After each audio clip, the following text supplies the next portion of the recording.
Selon les zones géographiques, il y a de fortes disparités, mais selon les notaires, cette baisse va s'amplifier cette année, surtout dans l'ancien, y compris à Paris. Ce qui est plus surprenant, Laurence Ragon-Bonamy et Marie-Pierre Degors.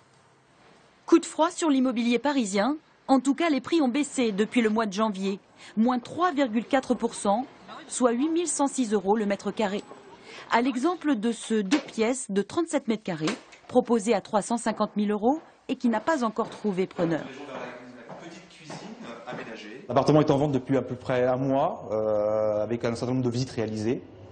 Et là, on bloque, effectivement, on arrive sur une situation où il va falloir probablement baisser le prix pour pouvoir le rendre un peu plus attractif. Pour être vendu, cet appartement bien situé devra subir une décote de 5 à 7%, car il est pénalisé par son agencement. Nous sommes sur un appartement de 57 mètres carrés. Autre quartier, un 3 pièces, avec moulure, parquet et cheminée. Il a été vendu 482 000 € en 2 semaines seulement.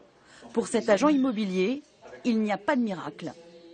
Un gros défaut se paye cash. Maintenant, un bien sans défaut comme celui-là partira dans la fourchette haute, et c'est normal. Depuis l'an dernier, la tendance est donc à une correction des prix. À Paris, comme en province, où l'on constate une baisse de 7%.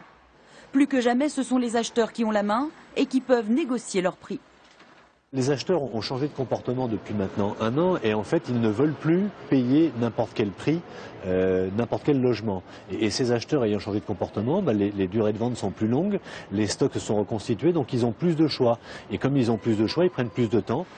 Dans la capitale, la baisse des prix ne devrait pas pour autant s'amplifier car la demande reste toujours supérieure à l'offre.